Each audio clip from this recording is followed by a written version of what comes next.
Viral di media sosial video yang memperlihatkan seorang pemilik mobil marah-marah kepada pengendara sepeda motor, hingga berusaha merusak motor tersebut.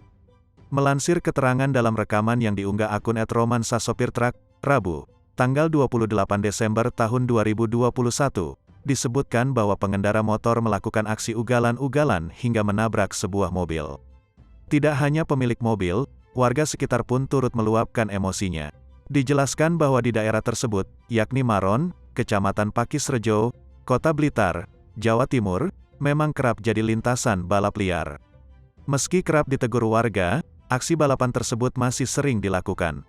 Menyikapi pengendara motor yang ugalan-ugalan, Training Director Safety Defensive Consultant Indonesia, SDCI, Sony Susmana menyarankan agar lebih baik menjauhi tipe pengguna jalan semacam itu demi keselamatan. Pengendara ugal-ugalan kalau ditegur malah menciptakan konflik. Mereka mungkin bakal mengalami kecelakaan, jadi tindakan yang benar adalah dengan menjauh, ucap Sony kepada Kompas.com belum lama ini.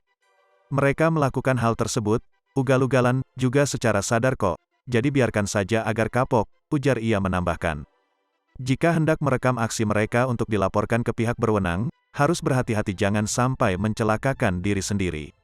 Serahkan kamera ke penumpang agar fokus mengemudi tidak teralihkan.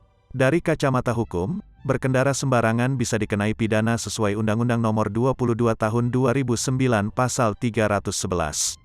Lebih detail berikut sanksi yang mengancam pengendara ugal-ugalan.